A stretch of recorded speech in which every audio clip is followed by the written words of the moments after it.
So hello student, तो कैसे हो आप सभी। आशा करता हूँ सभी बढ़िया होंगे और अपने बोर्ड एग्जाम 2023 की तैयारी को आसान तरीके से पूरा कर रहे होंगे। तो स्टूडेंट, आज की ये जो वीडियो है वो आप लोगों के लिए बहुत ही ज़्यादा इंपॉर्टेंट होने वाली है, क्योंकि ये जो नई हमारी शिक्षा नीति लागू हुई है और ये 2023 के लिए जो है नई शिक्षा नीति जो लागू हुई है उसमें बहुत सारे चेंजेस भी किए गए हैं नई शिक्षा नीति में। ठीक है, तो आपको बोर्ड परीक्षा में, ठीक है, आपको बोर्ड परीक्षा में कॉपी को कैसे लिखना है, ठीक है, ये भी मैं आपको इस वीडियो में बताऊंगा, क्योंकि यहाँ पे नई शिक्षा नीति जो लागू हुई है 2023 में, ठीक है, इसमें आपको यहाँ पे बहुत सारे जो कि अलग अलग तरीके हैं कॉपी को लिखने के। तो नई शिक्षा नीति में आपको बोर्ड एग्जाम में कॉपी को कैसे लिखना है वो भी एकदम बदल दिया गया है। आपको नए तरीके से अपने बोर्ड एग्जाम में अपने कॉपी को लिखना है, ठीक है, तो वो भी आज यहाँ पे आपको क्लियर हो जाएगा। उसके बाद से ये गलतियाँ आप बोर्ड एग्जाम में, ठीक है, बोर्ड परीक्षा में आपको बिल्कुल भी नहीं करना है, ठीक है, आपको बिल्कुल भी नहीं करना है। तो भाई कौन सी गलतियाँ हैं जो कि आपको बोर्ड एग्जाम में नहीं करना है वो भी मैं आपको इस वीडियो में बताऊँगा। बस आपको क्या करना क्या है भाई, ये केवल ये 5 मिनट की वीडियो है, ठीक है, केवल ये 5 मिनट की वीडियो है, देख सकते हैं। और ये हमको यहाँ पे 95% प्लस मार्क दिलाएगी, क्योंकि अगर आप जो मैं यहाँ पे चीज़ बताने वाला हूँ, अगर आप बोर्ड एग्जाम में कॉपी को अच्छी तरीके से लिख लेंगे और यहाँ पे गलतियों को नहीं करेंगे तो आप भाई इजीली यहाँ पे 95% प्लस मार्क को ले पाएंगे। ठीक है, तो आप इस वीडियो को कंप्लीट देखिएगा, केवल ये 5 मिनट की वीडियो है और ये 95% आपको दिलाएगी, तो आप इसे मिस तो बिल्कुल भी नहीं करना चाहिए। तो चलिए फटाफट से वीडियो को शुरू करते हैं। तो चलिए देख लेते हैं। सबसे पहली बात जो है वो हमारी कि यहाँ पे बोर्ड परीक्षा में आपको कॉपी को कैसे लिखना है, ठीक है, बोर्ड परीक्षा में कॉपी को कैसे लिखना है वो आप यहाँ पे देख लीजिए। भाई देखिए भाई, नई शिक्षा नीति लागू है, ठीक है, उसमें आपको नए तरीके से लिखना होगा। तो जैसे कि मान लीजिए कि हमारे यहाँ पे एक जो कि ये पेपर है, ठीक है, जैसे कि मान लीजिए हमारा पेपर है और ये हमारे देख सकते हैं बोर्ड का ही पेपर है, 2022 का ही पेपर है, ठीक है। तो अब देखिए इसमें जैसे कि मान लीजिए हमारे बहुविकल्पीय प्रश्न यहाँ पे दिए गए हैं, ठीक है, तो अब इसको कैसे लिखना है वो भी मैं आपको इस वीडियो में बता देता हूँ। तो देखिए जैसे कि बहुविकल्पीय प्रश्न है, जैसे MCQ क्वेश्चन है, तो इसको बोर्ड एग्जाम में कैसे लिखना है उसको आप देख लीजिए। तो इसको देखिए, जैसे कि यहाँ पे दिया गया खंड क, ठीक है, तो आपको यहाँ पे सबसे पहले डालना क्या है कि यहाँ पे खंड क यहाँ पे सबसे ऊपर आपको लिखना है, ठीक है। सबसे पहले आप ध्यान से इसको देखिएगा और समझिएगा भाई सबको, ठीक है, क्योंकि ऐसे ही आपको बोर्ड एग्जाम में भी लिखना है, तो ही आपको यहाँ पे बढ़िया नंबर जो कि बोर्ड एग्जाम में देखने को मिलेगा, ठीक है, नए तरीके से अगर आप लिखते हैं तो देखिए खंड क आपको यहाँ पे ऐसे डाल देना है। उसके बाद से जो भी आप यहाँ पे प्रश्न लिखने वाला है, मतलब ये जो क वाला है, ठीक है, जैसे कि आपको यहाँ पे लिख दिया क, ठीक है, क आपने यहाँ पे इस प्रकार से लिख दिया।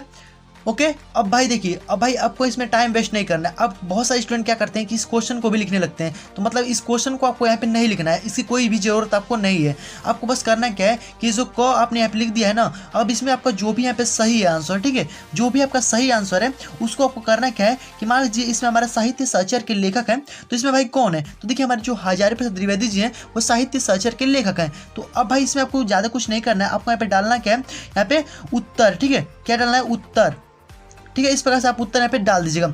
और यहाँ पे फर्स्ट, अब जो हमारे जो भी इसमें सही हो उसको आपको यहाँ लिख देना है, यहाँ पे जैसे लिख देना है सेकंड, ठीक है, आपको इस प्रकार सेकंड लिख देना है। और यहाँ पर जो भी हमारा लिखा गया है, ठीक है, हजारी प्रसाद, ठीक है, हजारी प्रसाद द्विवेदी, ठीक है, तो ऐसे आपको यहाँ पे लिख देना है, ठीक है। और देखिए ऐसे लिख करके और इसके सामने ही आपको यहाँ पे इस तरह से ट्रिक कर देना है, ठीक है, तो आपको यहाँ पे इस पे बढ़िया नंबर जो कि देखने को मिलेगा, ठीक है। ऐसे ही आपको शिक्षा जो नई शिक्षा नीति है इसमें आपको ऐसे ही लिखना है बोर्ड एग्जाम में। और देखिए भाई बहुत सारे स्टूडेंट करते क्या है कि ये जो मतलब कि ऐसे इन्होंने 2 यहाँ पे जैसे लिख दिया है ना, यहाँ पे फर्स्ट मतलब 2 यहाँ पे डाल दिया है और यहाँ पे बस क्या करते हैं कि वो इस तरह से ट्रिक लगा देते हैं। तो भाई आपको इस तरह से लिख करके और केवल ऐसे ही आपको यहाँ पे ट्रिक नहीं लगा देना है, ठीक है, इस प्रकार से आपको यहाँ पे गलत हो जाएगा, उस पर आपको एक भी नंबर नहीं मिलेगा। तो आपको लिखना कैसे, यहाँ पे सेकंड वाला डालिएगा, ठीक है, और आपको यहाँ पे उनका नाम जो है जो सही है आंसर उसको आपको यहाँ पे उसके आगे लिख करके और फिर यहाँ पे टिक लगा देना है, ठीक है। तो ये तो था हमारे MCQ क्वेश्चन के लिए, ठीक है, आपको MCQ क्वेश्चन को ऐसे लिखना है, आपको यहाँ पे क्वेश्चन लिखने में टाइम व्यर्थ नहीं करना है, ठीक है, आपको ऐसे लिखना है बोर्ड एग्जाम में। ओके, उसके बाद से बात कर लेते हैं कि जो आपका यहाँ पे जो कि लॉन्ग क्वेश्चंस है, ठीक है, जो कि मतलब सब्जेक्टिव क्वेश्चंस हैं, ठीक है, उनको आपको कैसे लिखना है। तो ये तो था हमारा ऑब्जेक्टिव। सब्जेक्टिव को कैसे लिखना है, तो सब्जेक्टिव में आपको प्रश्नोत्तर संख्या जरूर से डालना है। भाई देखिए प्रश्नोत्तर संख्या, भाई जैसे कि मान लीजिए कोई भी हमारा प्रश्नोत्तर संख्या है तो आपको वहाँ पे लिखना है बढ़िया तरीके से। देखिए प्रश्नोत्तर सबसे ऊपर आप लिखना है, ठीक है, प्रश्नोत्तर संख्या 1, ठीक है, जो भी हमारा हो यहाँ पे प्रश्नोत्तर संख्या 1 आपको ऐसे डाल देना है, ठीक है, और आपको इस प्रकार से लिखना है प्रश्नोत्तर संख्या 1 और सबसे ऊपर आपको यहाँ पे लिखना है, ठीक है। अगर आपका यहाँ पे थोड़ा सा नीचे जगह बचता है, ठीक है, मतलब कि यहाँ पे आपने इतना लिख दिया है, मान लीजिए आपने इतना लिख दिया, ठीक है, और आपका यहाँ पे थोड़ा सा जगह बचा हुआ है, तो आप यहीं से प्रश्नोत्तर संख्या डाल करके लिखना स्टार्ट बिल्कुल भी मत कीजिएगा, ठीक है, नहीं तो आपका यहाँ पे गलत हो जाएगा।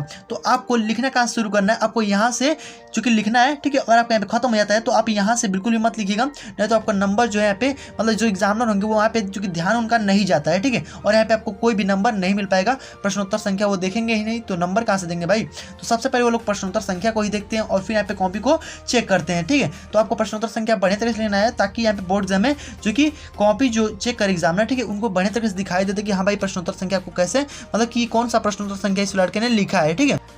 तो ऐसे आपको बोर्ड एग्जाम में लिखना है, ठीक है। आपको एक क्लियर हो गया होगा। और भाई आपको देखिए इसमें आपको करना है क्या कि जो हमारा कॉपी का फर्स्ट सेकंड एंड जो थर्ड पेज होगा ना, फर्स्ट सेकंड थर्ड पेज शुरू में आपको उस पर बढ़िया तरीके से लिखना है, सुंदर राइटिंग में लिखना है, ठीक है। आप सीधा बढ़िया तरीके से लिखेगा ताकि आपको बोर्ड एग्जाम में अच्छा नंबर देखने को मिले, क्योंकि जो फर्स्ट एंड सेकंड थर्ड जो पेज होता है उस पर आपका इंप्रेशन अगर आप बना लेते हैं तो आपको बोर्ड एग्जाम में एग्जामिनर जो होंगे वो अच्छे मार्क देंगे, क्योंकि ये भाई देखेंगे लड़के ने बहुत ही सुंदर राइटिंग में लिखा है। उसके बाद से केवल आपका यहाँ पे प्रश्नोत्तर संख्या देखेंगे और यहाँ पे जो भी आपने उसमें लिखा होगा उत्तर को बस केवल उसी को देखेंगे और यहाँ पे आपको उसमें नंबर दे देंगे, क्योंकि भाई वो देख चुके होंगे कि भाई आप इस लड़के ने कैसे कैसे लिखा है first second and third page पे। ओके, तो इतना आपको क्लियर हो गया होगा। तो इतना काम आपको कर लेना है। ओके, अब देखिए ये हमारा बोर्ड एग्जाम में कॉपी कैसे लिखना था आपको क्लियर हो गया होगा। उसके बाद से बात कर लेते हैं कि बोर्ड परीक्षा में, ठीक है, कौन से आपको गलतियों को नहीं करना है। तो देखिए भाई बोर्ड परीक्षा में जो भी आपको पेपर मिले, ठीक है, मतलब जो भी आपको परीक्षा पुस्तिका मिले उसमें अपना जो कि रोल नंबर और पेपर जो कोड होगा उसको आपको बढ़िया तरीके से भरना है। अब भाई पेपर कोड क्या होता है, तो देखिए भाई पेपर कोड आपको यहाँ पे दिया जाएगा, ठीक। तो पेपर पे आपको यहाँ पे कोड दिया होता है, ठीक है, आपको 6 अंक का फिर यहाँ पे 7 अंक का पे कोड दिया होता है। तो उस कोड को आपको बढ़िया तरीके से अपने कॉपी में भरना है उत्तर पुस्तिका में, ठीक है। अब बढ़िया तरीके से भरिएगा क्योंकि ये पेपर कोड जो है इसी के हिसाब से आपके जो कॉपी भी चेक होती है, ठीक है। तो पहले यहाँ पे पेपर कोड को मिलाया जाता है, भाई पेपर कोड हाँ भाई इसी लड़के का है या फिर नहीं है, ठीक है। तो इस प्रकार से आपको बढ़िया तरीके से लिखना है और यहाँ पे जो रोल नंबर हो वो आप बढ़िया तरीके से भर दीजिएगा। रोल नंबर में आपको कोई भी गड़बड़ी नहीं करनी है ना, तो आपको नंबर जो है वो कम देखने को मिल सकता है। ओके, तो इतना काम आपको कर लेना है अपने बोर्ड एग्जाम की कॉपी पे।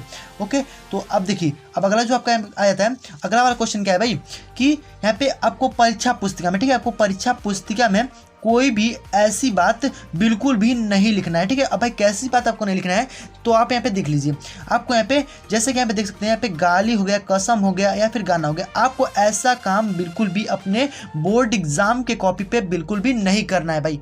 देखिए आप ऐसा अगर चीज़ों को लिख देते हैं तो आपको यहाँ पे क्या नंबर मिल जाएगा भाई, कोई भी चीज़ नहीं मिलेगा, ठीक है। क्योंकि देखिए अगर आप यहाँ पे गाना लिख देते हैं तो क्या आप जो एग्जामिनर होंगे वो इंप्रेस हो जाएंगे, आपको नंबर दे देंगे। भाई ऐसा आप बिल्कुल भी अपने दिमाग से निकाल दीजिए, आपको इसमें कुछ भी नहीं मिलेगा, ठीक है। तो आप इसमें गाना मत लिखिएगा, नहीं गाली लिखिएगा, नहीं कसम लिखिएगा, ठीक है। आपको ऐसा अपने उत्तर पुस्तिका में बिल्कुल भी काम नहीं करना है। तो देखिए भाई अब आप इन चीज़ों को अपने बोर्ड एग्जाम के कॉपी पे बिल्कुल भी मत लिखिएगा, ठीक है। तो ये आपको समझ में आ गया होगा, ये गलती आपको इसमें बोर्ड एग्जाम में नहीं करनी है, ठीक है। तो ये आप ध्यान रखिएगा। उसके बाद से बात कर लेते हैं कि बचे समय में, ठीक है, जो भी समय आपके पास बचा हुआ है 15 दिन 20 दिन, उसमें आप अपने बोर्ड एग्जाम की जो तैयारी है उसको आप कैसे करेंगे, ठीक है। तो देखिए भाई इसको आप ध्यान दीजिएगा सब चीज़ों को। देखिए 100% आपको सेल्फ स्टडी करनी है, ठीक है, 100% आपको सेल्फ स्टडी करना है। देखिए भाई दूसरे पर आपको डिपेंड नहीं रहना है, अपने आप यहाँ पे 5 से 6 घंटे डेली आपको पढ़ना पड़ेगा, ठीक है। डेली का डेली आपको पढ़ना ही पड़ेगा और जब तक आप सेल्फ स्टडी नहीं करेंगे तब आप कुछ भी आने वाला नहीं है, ठीक है। और बोर्ड एग्जाम में आपको सेल्फ स्टडी करके ही जाना है। और यहाँ पर अगली बात है हमारी कि सॉल्व प्री पेपर, ठीक है। प्री ईयर के पेपर को आपको सॉल्व करना है, मतलब जो भी हमारे पेपर हो, ठीक है, उसके प्री ईयर के मतलब जो पिछले साल में जो पेपर हुए हैं उसको आपको जरूर सॉल्व करना है, ताकि आपके बोर्ड एग्जाम में पता चल जाए हाँ भाई हमारे कैसे कैसे क्वेश्चंस बोर्ड एग्जाम में पूछे जाएंगे और कैसे कैसे क्वेश्चंस हमको पढ़ना है, ठीक है। तो इस प्रकार से आपको क्लियर हो जाएगा थोड़ा सा कि हाँ भाई हमारे बोर्ड एग्जाम में कैसे कैसे आता है क्वेश्चन। तो इस प्रकार से आप अनुमान लगा सकते हैं। ओके, तो इतना आपको क्लियर कर लेना है। उसके बाद से सभी सब्जेक्ट का, ठीक है, सभी सब्जेक्ट को आपको अभी से पढ़ना है, ठीक है। अभी से भाई क्यों पढ़ना है, क्यों, तो कि देखिए अब भाई आपका जब 16 तारीख को जो आपका बोर्ड एग्जाम होगा ना, 16 तारीख को, ठीक है, तो आपको 16 तारीख को ही केवल ध्यान नहीं देना है कि भाई हमारे 16 तारीख को हिंदी है, केवल हिंदी ही हम पढ़े अभी से। तो भाई देखिए आपको ऐसा काम नहीं करना है, क्योंकि 16 तारीख में अभी बहुत दिन बचा हुआ है।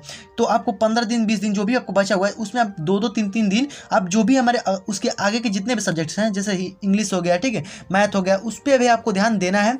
क्योंकि देखिए अब भाई ये जो आपका 16 तारीख को एग्जाम हो जाएगा उसके बाद से आपको यहाँ पे 2-2 दिन 3-3 दिन केवल आपको उस विषय में मिलेगा जो इसका अगला एग्जाम होने वाला है, ठीक है। तो आपको उसमें फिर समय नहीं मिल पाएगा और यहाँ पे अपने एग्जाम की तैयारी को नहीं कर पाएंगे। तो अगर आप अभी से किए रहेंगे तो आपको केवल रिवीजन करना होगा, आपका यहाँ पे काम हो जाने वाला है। ठीक है, तो ये सारी चीज़ें आपको अभी से करना स्टार्ट कर देना है। ओके, उसके बाद से यहाँ पे सॉल्व मॉडल पेपर, आपको जितने भी सब्जेक्ट हैं उसके मॉडल पेपर को जरूर सॉल्व करिएगा, सभी सब्जेक्ट के। ठीक है, सभी सब्जेक्ट के आपको मॉडल पेपर सॉल्व करना है। और मॉडल पेपर आप सॉल्व करते हैं तो मैं आपको गारंटी देता हूँ आपको उसमें बहुत सारे क्वेश्चन आपको बोर्ड एग्जाम में देखने को मिलेंगे।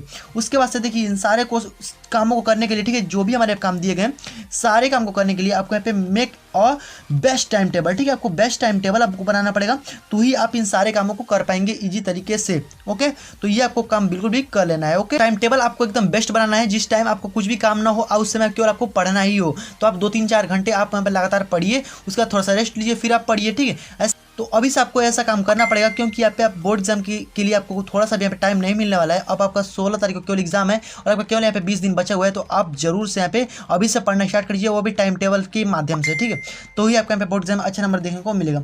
उसके बाद से जो मैंने आपको बताया था कि लास्ट में जो मैं आपको बताने वाला हूँ उसको आप मिस बिल्कुल भी मत करिएगा। तो लास्ट वाली बात क्या है भाई, तो देखिए भाई ये बात हमारी क्या है कि अपनी उत्तर पुस्तिका में, ठीक है, तो देखिए भाई अपने उत्तर पुस्तिका में सभी पेजों पे अपना नीचे जो कि रोल नंबर जो है वो आप जरूर से लिखिएगा। ठीक है, जो भी आपका रोल नंबर हो उसको आपको उत्तर पुस्तिका में नीचे आपको जरूर से लिखना है। अभी कहाँ पे लिखना है, तो देखिए ये हमारा उत्तर पुस्तिका मान लीजिए, तो आपको यहाँ पे नीचे की साइड में, इस साइड में आपका जो भी रोल नंबर हो उसको आप जरूर से लिख दीजिएगा।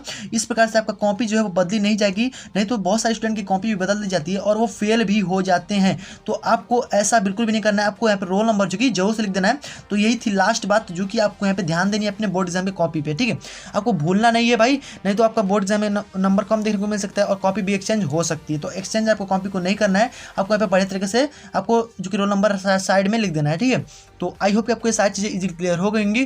तो देखिए मैंने यहाँ पे जो भी चीज़ें आपको यहाँ पे बताई सारी चीज़ों को आप ध्यान दीजिएगा और अपने बोर्ड एग्जाम में ऐसी गलती आप बिल्कुल भी मत करिएगा, नहीं तो आपको बोर्ड एग्जाम में बहुत ही पछताना पड़ सकता है और आपको बोर्ड एग्जाम में जो कि एग्जामिनर जो कि कम नंबर भी दे सकते हैं। तो आपको ये नई शिक्षा नीति में आपको इतना जो कि ध्यान तो देना ही पड़ेगा। ठीक है, और ऐसे आपको बोर्ड एग्जाम में कॉपी को लिखना है। तो आई होप कि आपको ये सारी चीज़ें इजीली क्लियर हो गई होंगी और आप बोर्ड एग्जाम में ऐसे ही लिखने वाले हैं। तो अगर आपको वीडियो थोड़ा सा पसंद है तो प्लीज़ वीडियो को लाइक कर दीजिएगा, चैनल पर करना है सब्सक्राइब जरूर कर लीजिएगा और नोटिफिकेशन में होगा उसको ऑल पे प्रेस कर दीजिएगा, क्योंकि जब भी हम और भी ऐसा बोर्ड एग्जाम से रिलेटेड वीडियोस को अपलोड करेंगे तो नोटिफिकेशन आपको सबसे पहले पहुंच जाता है। फ्रेंड्स मिलते हैं नेक्स्ट वीडियो में, तब तक के लिए गुड बाय, जय हिंद, वंदे मातरम।